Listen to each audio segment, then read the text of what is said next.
Welcome to the Untrapped podcast, where we give motivational and inspirational tips about life, small business, wisdom, health, wealth, finance, relationships. It's about being the best you that you can possibly be. Hashtag Untrapped. Welcome to the Untrapped podcast. I am your host, Keith Kalfas.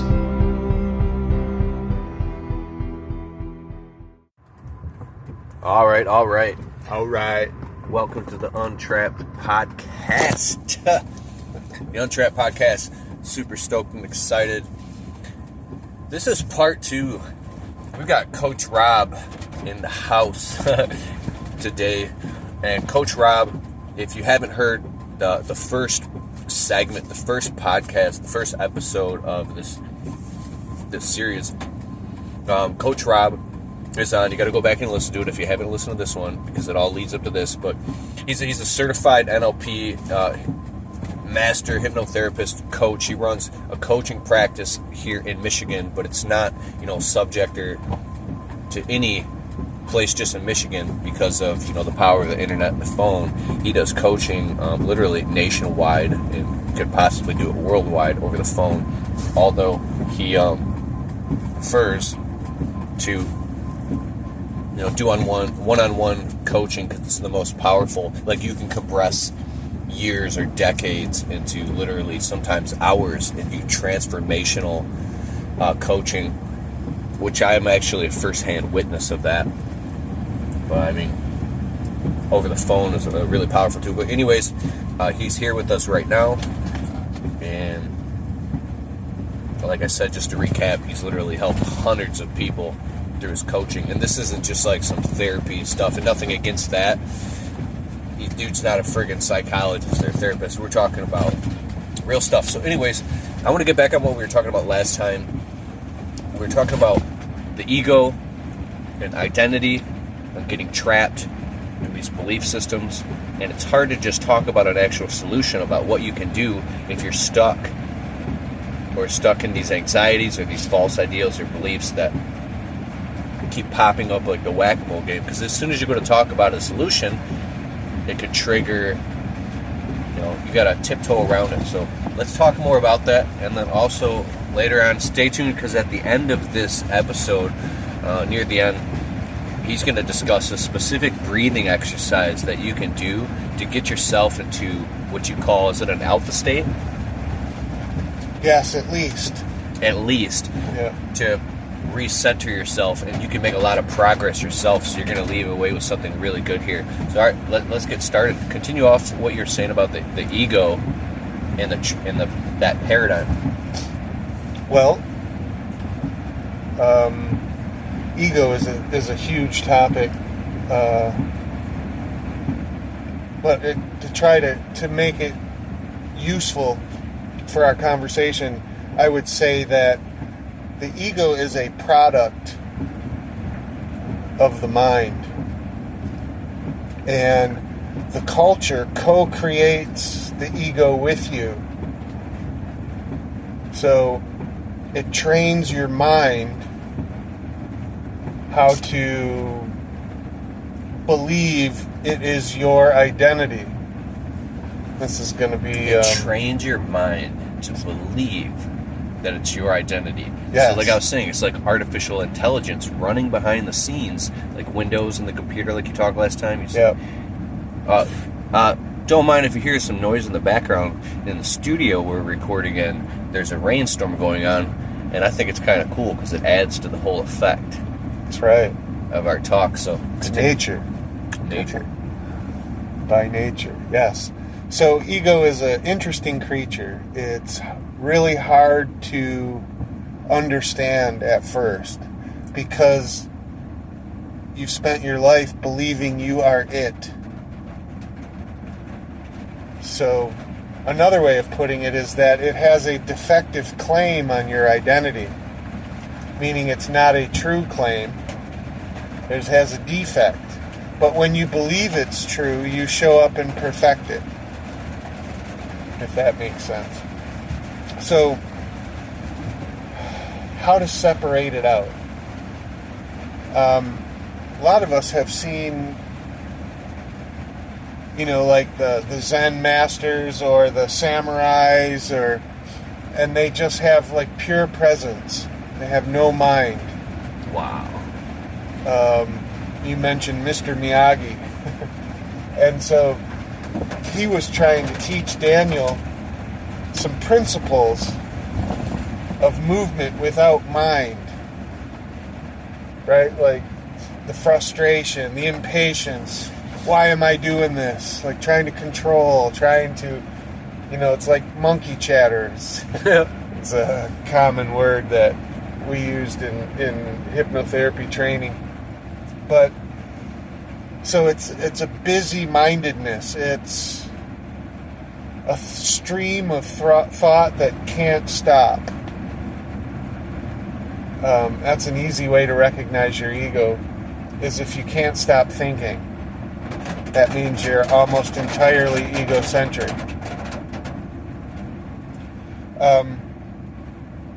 So we like to practice directly against that, so that we begin to become more and more familiar with what ego isn't. Because the clearer we get about what ego isn't, the more we get to know ourselves, and the more that ego reveals itself in a way that we can understand. I'm imagining like the movies where they're trying to break into the bank vault and it's super high security with the laser beams, but you can't even see the laser beam. You'll trigger it, right. But they set off like a smoke so you can see it. Right. That's like a physical practice. Yes. Is to put the smoke up, because it helps you to see but the it sets unseen. off all these tripwires and starts defending itself, but you got to get through all that and get into the vault. You're absolutely right. Get the truth, man. Absolutely right. And if you're 20 or 30 years old, your ego is very sophisticated. It's very complex. You've been through school, which trains the ego. You've been through all of your teenage rebellion, and now you're starting to settle down into adult life, and you have a whole egocentric culture to adapt to and to be among. That has more layers than a jawbreaker. Than an onion. Yep. So it's a challenging ride to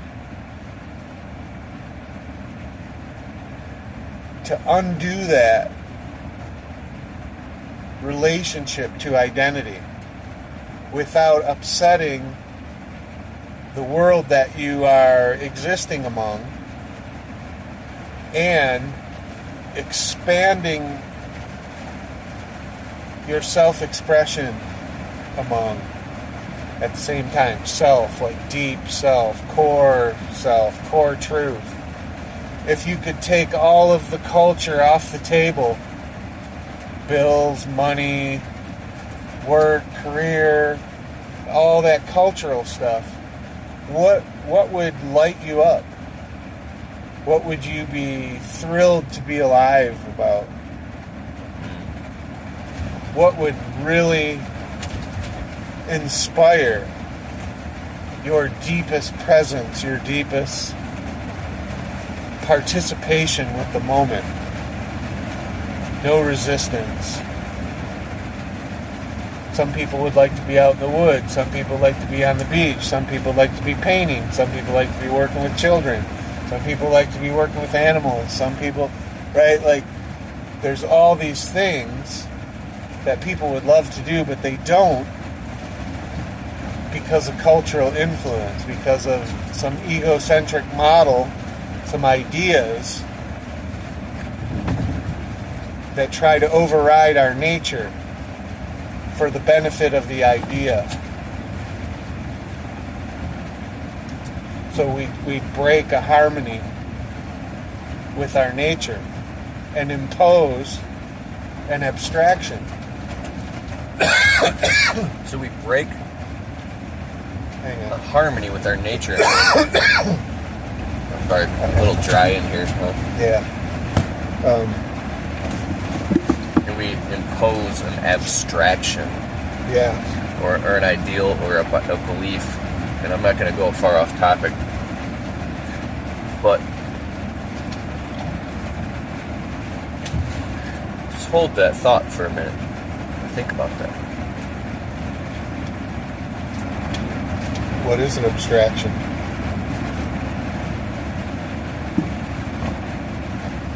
What is an abstraction?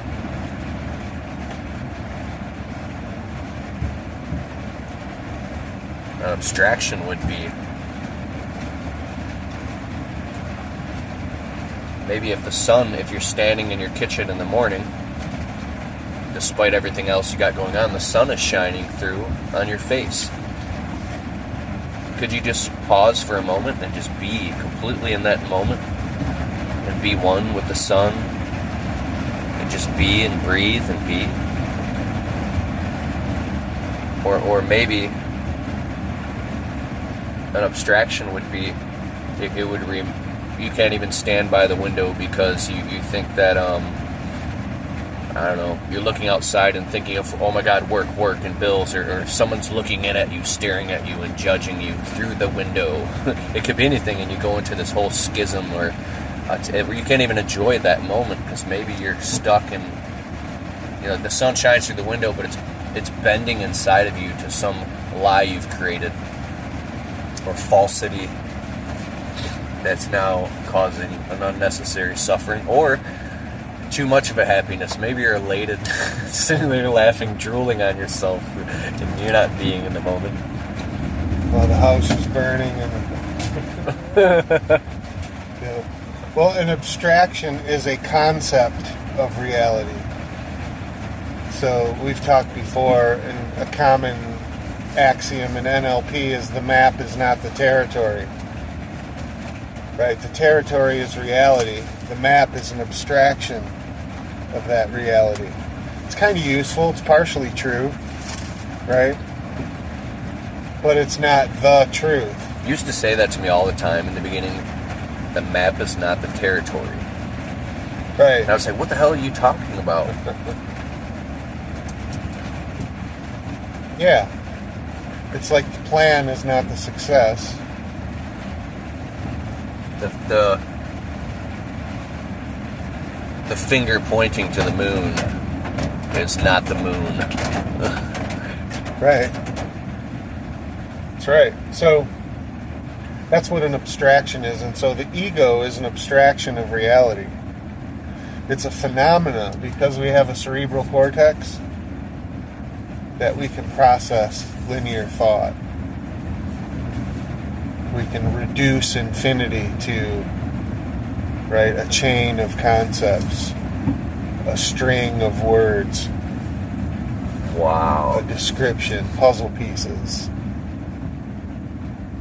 And then because we think we know the truth intellectually or in our mind, we stop checking it. We stop having a relationship to the moment because we already know what to do. We already know what it is. We already know what it's all about.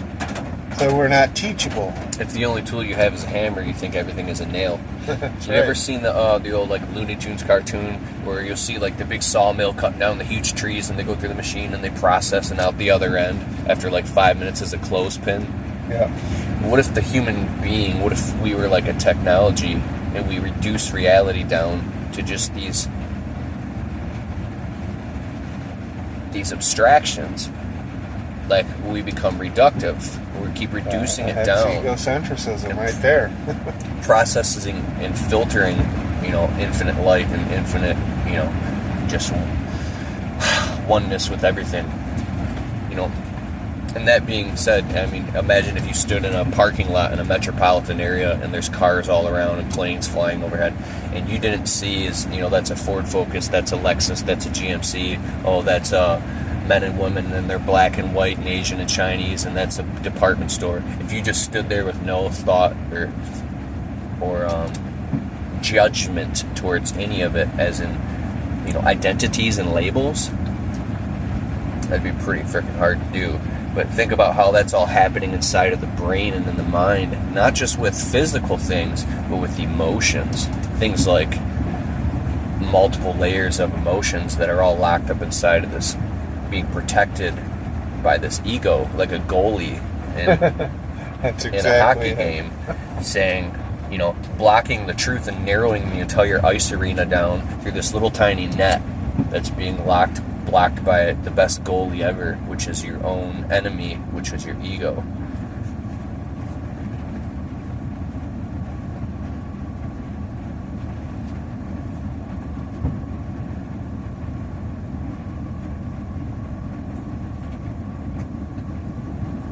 What's up? Oh, it looked like you weren't okay for a minute. Oh, no. Sometimes when Rob and I talk, we'll have these long pauses of silence, and I used to get really awkward about it. You feel like you have to fill the space, but sometimes, like, I'll let you take it, man. I'm interviewing you. I just get into it, you know? Sure. That's awesome. Yeah, because we have to realize that the ego is a reductive process, but our consciousness is an inductive process. So that means it's tangential and relational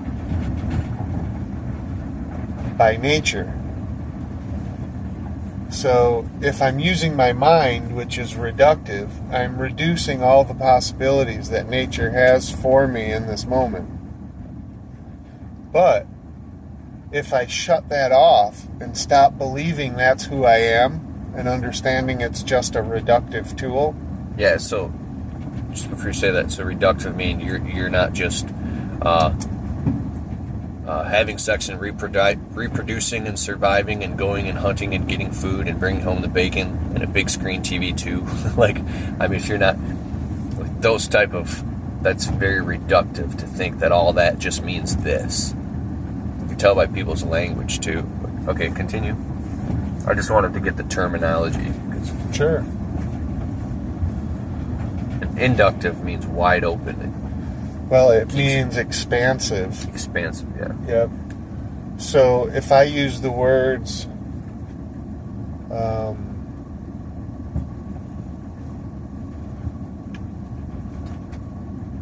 the divine, the soul, my core, my consciousness, my mojo, my high self-esteem, my fulfillment, like all those words inductively mean the same thing. Inductively mean the same thing. Oh, that's huge, because to even put words to it negates them and is reductive to even narrow something down to a word. That's why the mind can't hold on to this space, because it's too big and it's expansive. It's not reductive. So when somebody says, just give me the answer, they want me to reduce everything, right, to the one sentence that changes their life and it all goes away. Because the answer isn't in that. The answer is in completely opening and letting go and letting go and letting go and release. Right, release, allowing release. a multiplicitous relationship to the moment. When you can let that seep into your consciousness, that can, I always think of, like, imagine a desert. How about this? And there's cracks because it's so dry. Allow water, consciousness, an ocean of consciousness to seep in all the way deep down in those cracks and crevices. There can be spontaneous healing that happens in these realizations and these whoa, the subconscious. Ooh, just keep going. I'm sorry. Oh, it's happening to me, man. It's great. Well, see, you're inductive. You're connecting tangential dots. Right? You're expanding your relationship to this moment, which is investigating. Yeah. Right. When Rob would coach me, it still happens sometimes, but when I was starting to open up, I would break into hysterical fits of positive laughter. And everything, next thing he said, I'm holding my stomach, crying, laughing, like screaming, like I'm at a comedy show. not in a twisted way, but in a happy way. And I'm like, what the hell's going on? Right. See, the ego is suppressing all that possibility. And so as we're doing the work, and your soul or your core, your self-esteem says, oh my God, that's what I've been knowing all along. Yes. And when you coach clients, you told me that happens. I'm like, dude, I'm not the only person this has ever happened to. You're like, oh God, no. Hell no. Tons of people. Because as we can feel that. Yes, as we peel that lifeless layer, that defective claim on your identity back, so we can see what's true about you, not what you believe is true about you. Right? Because the culture has trained you to believe certain things about you.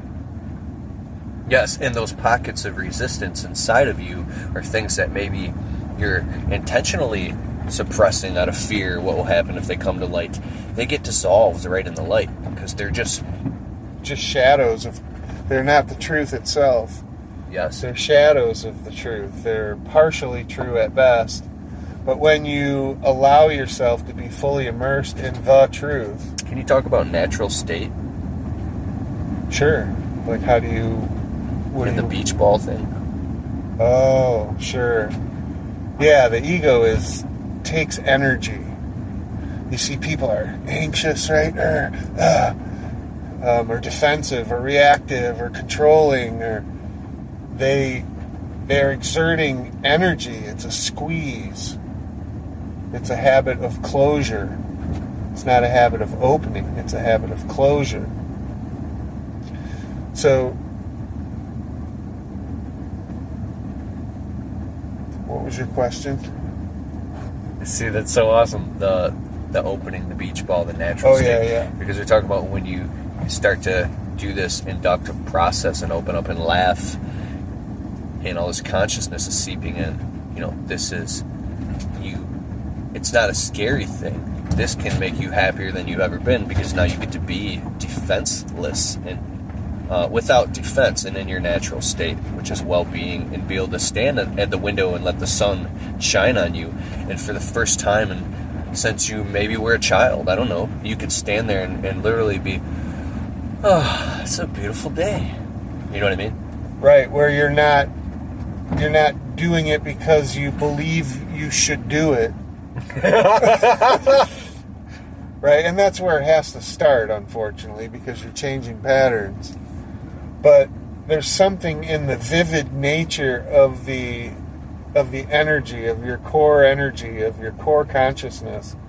There's something magnificent about the surrender to that moment, to being present with the sun, like you said. To what does that feel like? I do a lot of hypnotherapy, and people often talk to me about sun relationship, laying in a hammock, being on the beach, walking out in nature, feeling the warmth of the sun. Right? So they have a deep pleasure, a relationship, like an inductive relationship to that warmth, to that light. So my job is to escalate that vivification, that vivid experience of what that is. So if I could say, well, what if you had all the hammock you could ever have in your life, on the beach, in the sun, and the warmth? If you had all you could possibly experience, sure, what would that give you? Right? And someone will say peace or pleasure or right? And so that's ultimately what they want. But they see the hammock as the way to get there. And so being in a hammock is kind of like a ritual. The hammock could be a cigarette. Could be a cigarette. Could be a girlfriend. Could be a job. It could be whatever it is, the bright, shiny new thing. Right? Oh. The new iPhone. Gotta have it. Won't be happy. Oh, God. There is no more happiness without it.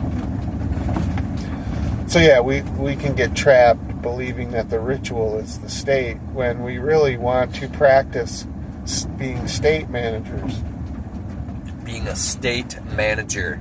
Yes. Ooh, that's so... Now this is... I promise you, unless you're good, I got a challenge for you. Once you start to learn this stuff, you listening right now, obviously I'm talking to you, I'm just talking around. Learning how to manage your state, I think, comes in the later stages of development, because you start to get out in the front of it, and go, oh my God, I am the pilot, I'm in control of this plane, and even though there's some turbulence or a rainstorm right now, I can choose to remain calm and resourceful in the storm. Oh, look at this. The plane is reacting funny. There's some turbulence. It's shaking. Oh, that's what happens in a storm. Well, let me remain calm and resourceful and navigate my way through this instead of freaking out and running out becoming the storm. Becoming the storm. That's right. Or running out in out of the cockpit into the cabin room and freaking out in front of all the flight attendees. Or yelling at the stewardess and freaking out. Right. Telling her to fix it. But, unfortunately, you don't get trained to be a pilot before you're put in a plane. That's how life is. You're born into a 747 in the air, and you're like, oh, shoot, so what do? I mean, we just let this thing hope it flies on autopilot, and it's just very, that's how it can feel to some people. I don't want to digress too much into that, but... So you mentioned a practice, like a breathing practice. Yeah, we're leading right through that. Yeah, and why would somebody want to practice breathing? Because with the whole... How am I going to make more money breathing? Yeah, how am I going to solve this issue? Well, first you got to be breathing to make money. Wait, I'm yawning. Here you go. I really am into the yawn lately because I notice when I feel a psychological release of tension, I yawn and my body relaxes. Right. It resets. That's absolutely correct. The brain. So breathing is extremely important because, and I did this is where I tested it. I had something happen within the last week that normally in one of my triggers, that triggers me a deep state of panic and anxiety. It's something that's rooted far back for me.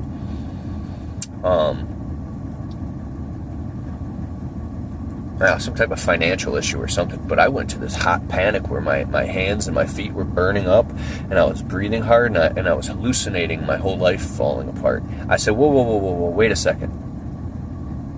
What percentage of this is true? What percentage of this is not true? So I laid down in that moment. I said, you know what? This is just my amygdala firing, or my sympathetic nervous system.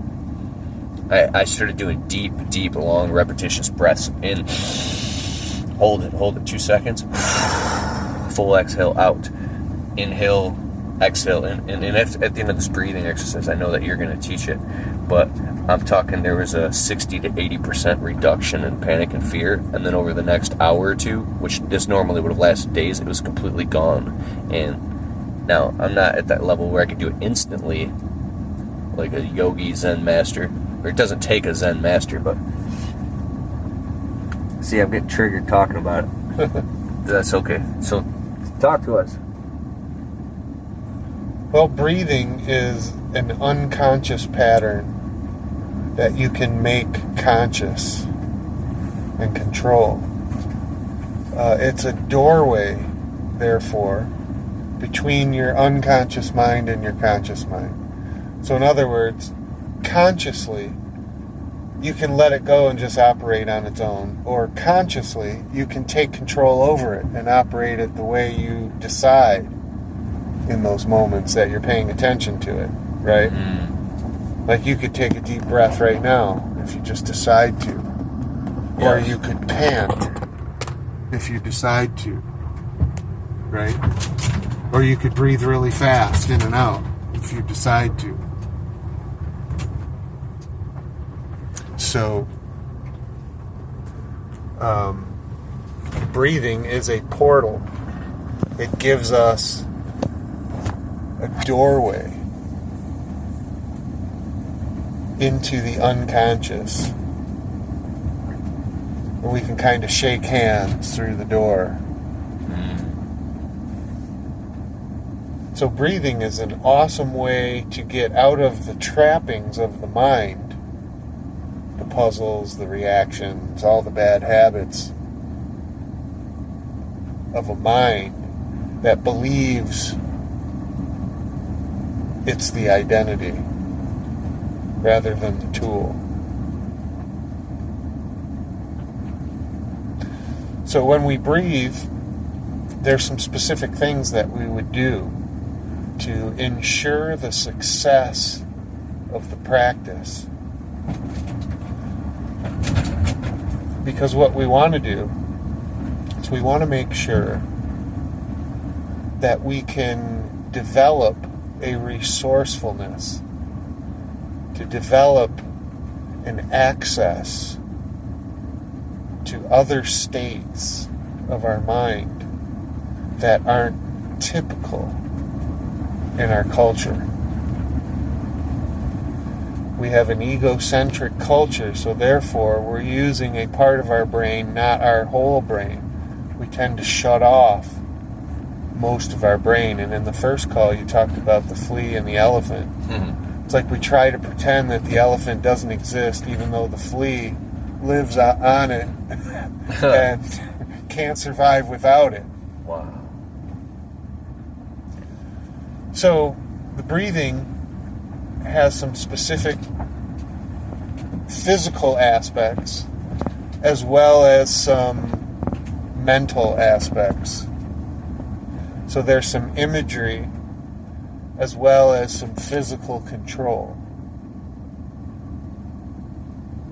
So what we would do in a session, and we'll kind of simulate that here, but we would get you into a relaxed or reclined posture so that you knew you were safe and you weren't going to fall off the couch or the bed. You could relax and let go of everything but the practice, the process. And you want to let go of all of it and just pay attention to my voice and to the instructions.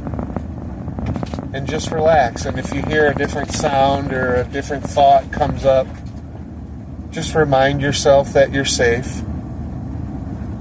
You're comfortable. Hey, if you're driving right now, pay attention because I don't want you to hypnotize. But if you're at home or you can do this right now, it's okay, you know.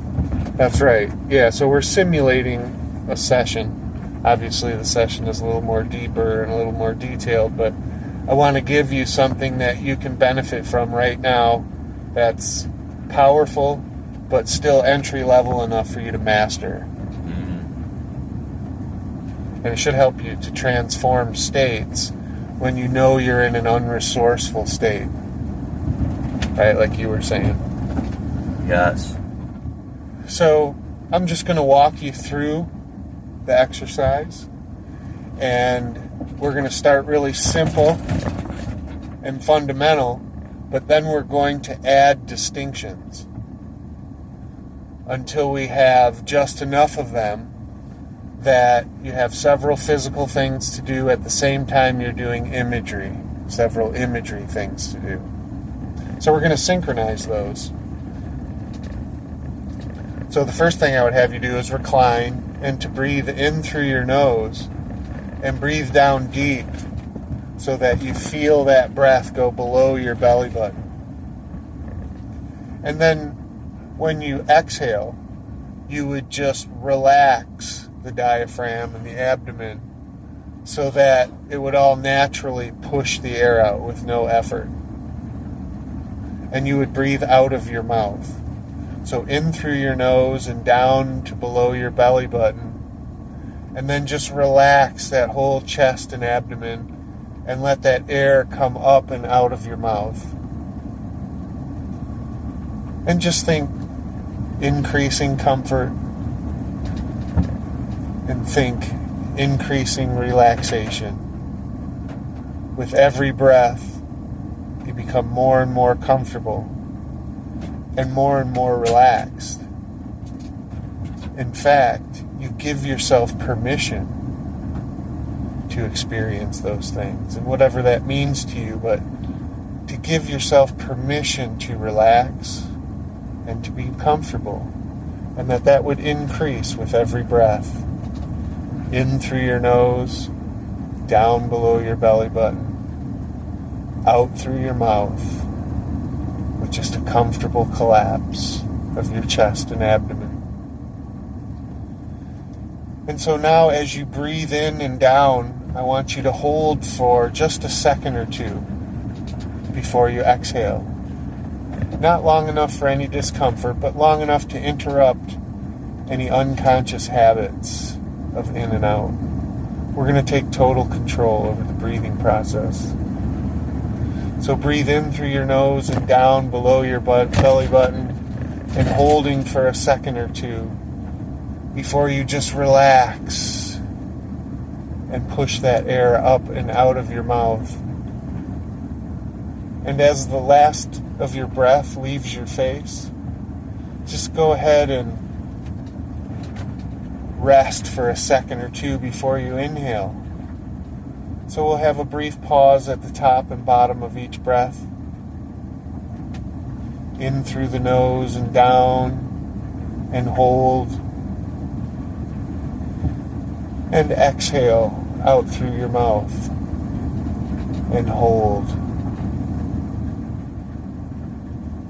And so now as you breathe in through your nose, I want you to sense or feel or know that breath is going down the front of your body, into your belly. And as you hold and exhale, I want you to feel that or sense that or know that air is going up your back and out of your mouth. And hold for a second or two. And then as you breathe in through your nose and down and hold, I want you to visualize that's like a swirly smoke for those couple seconds you're holding. Like a vapor or a mist. And then as you exhale, I want you to perceive or see or know or sense that air, that tail end of your breath is leaving your face and going out and dissolving into nothingness. So we have a few distinctions now. Just breathe in through your nose and down deep and hold with a swirl down the front.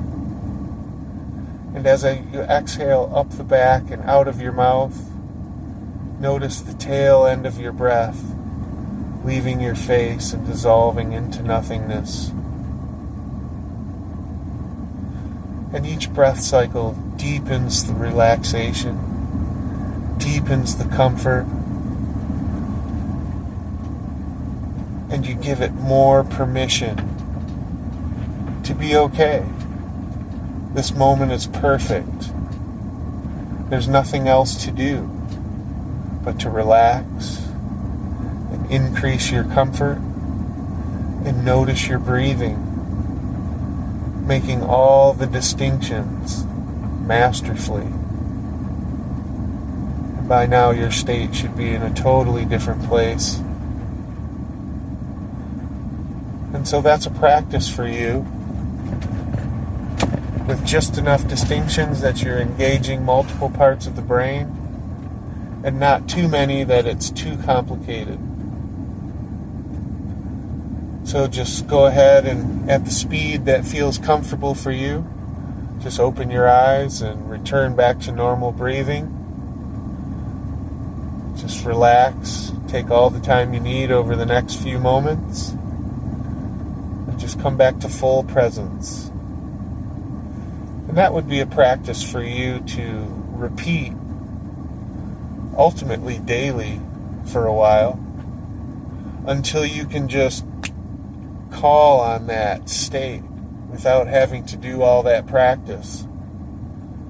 but you won't be able to call on that state until you have practiced, until you know where that resource is located, where you know how to go there instantly.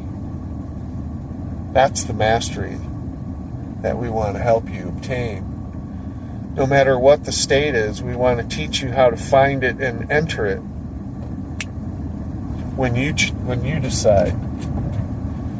So that's a little breathing practice, Keith, and I'm sure it's familiar. We've gone through that with you, and help you to get out of the mind and into the body, out of the thoughts and into the pure awareness that uses the whole brain, not just the cerebral cortex, the thinker.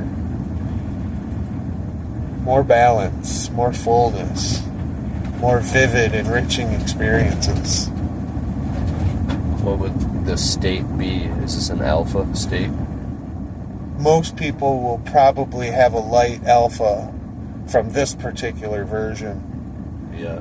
Some who accept it more deeply and really want to engage and see what there is may have hit theta states, especially if they close their eyes and just dream, awakening dream. Yes, theta is vivid. Wow. So you have sensations that are vivid, visualizations that are vivid.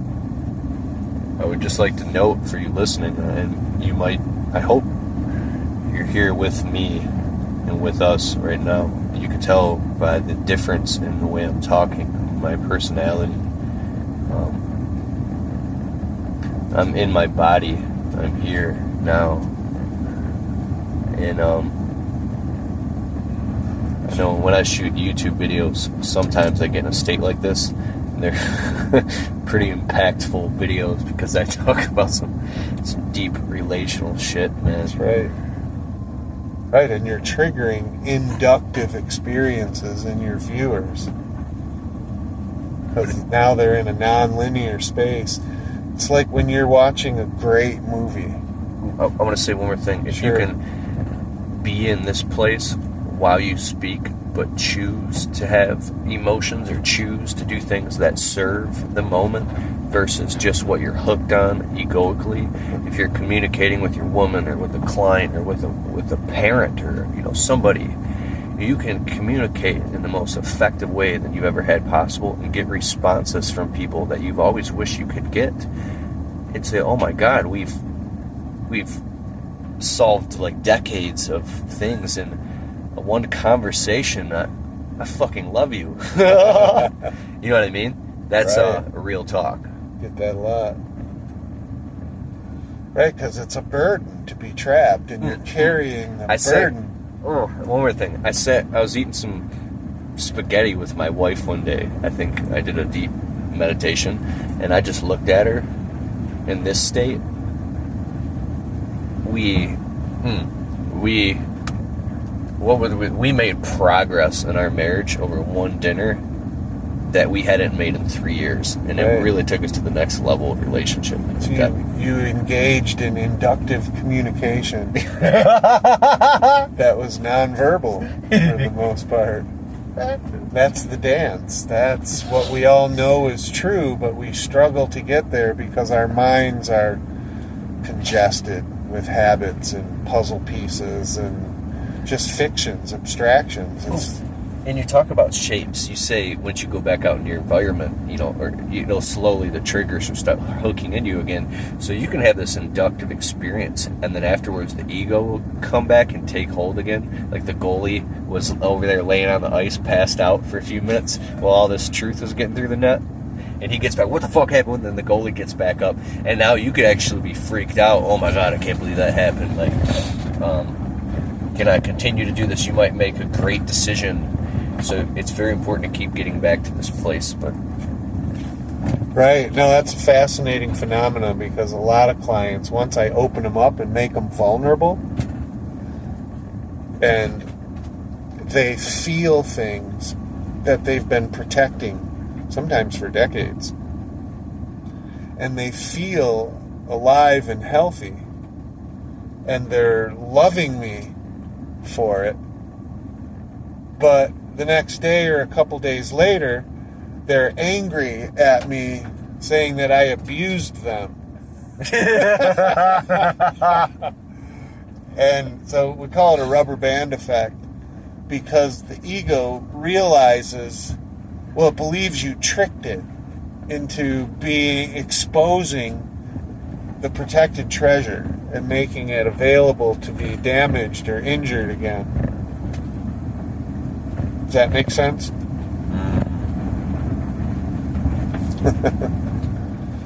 Right. So it really is a challenge to separate the ego from reality, because you have been so egocentric for so long. The fish doesn't know it's wet till it's out on the dock. Yeah. And out on the dock could be, when your man leaves you, or your woman leaves you, or you lose your job, or you're losing customers, or, and we think those are the problems.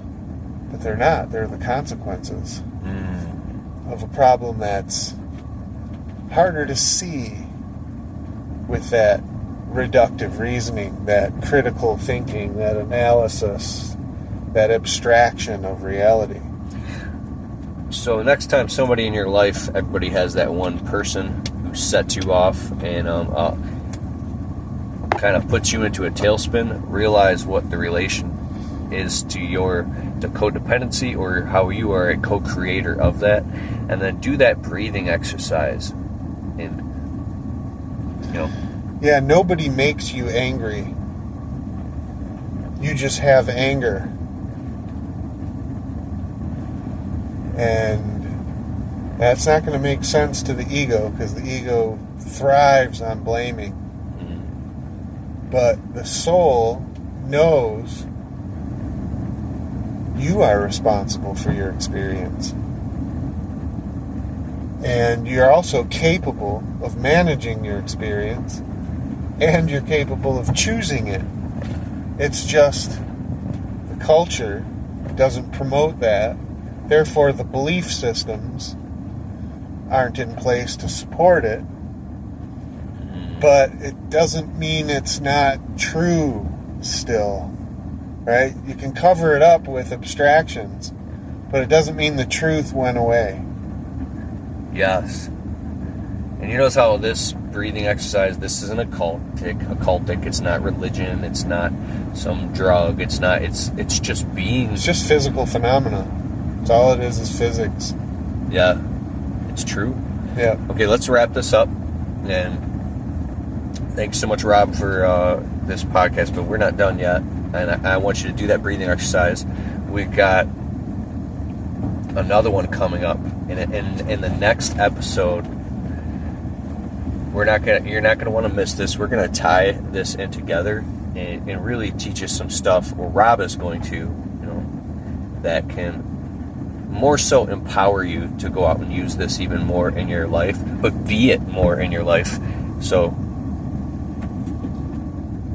want to add anything to that, Rob, before we wrap up? And thank you so much for listening. Yeah, and I would say hang in there. It probably seems like riddles and sideways talk, and I get all kinds of adjectives like that from people at first, but much like the picture at the mall, where you're looking at one two-dimensional picture that's framed like all the other framed pictures, but if you look at it long enough, all of a sudden this whole three-dimensional world pops up behind the picture, and it's a totally different picture than the one that's on the surface. You know what I'm talking about? Mm-hmm. You seen those at the mall? Oh, yeah. That's a lot. And then you can train your brain to actually begin to see it. Faster and faster because if you look away and come back, it'll be gone. Mm-hmm. And you're like, oh, wait a minute, I know that this inductive world is back there behind this little surface distraction, this little thin version of, what you can see. Oh. And then there it is, it pops into place, and you're like, you're happy to be among that again. And you can train yourself to see past that surface into the depth. And so I use that as a metaphor, because I think anybody who knows what kind of pictures I'm talking about will be like, yes. And when we talk, you and I, Keith, will be talking about something, and out in the audience, we'll make this point, and someone will be like, oh, like they can feel the expansion. Yeah. They'll feel the induction, the opening, the beyond that habit of closure, that linear thinking. Ooh. And that's the equivalent of seeing the three-dimensional world in those pictures in the mall. Wow. That's like getting out of the Matrix for a minute and being in the sea of infinite abundance. Like, this is the answer to your success, to everything. If you want something, it's not out there, it's in here. And you can't get there from here. You have to go within. And I don't want to spoil. There's something else I want to say. I'm not going to spoil it. I'm going to see you on the next episode. Thank you very much, Rob. My pleasure, man. Thank you so much for having me. Okay, stay tuned. We'll notify you if we've got you on email, or check back here on the podcast. And you're not going to want to miss this next one. We're going to integrate. All right, see you then. Out.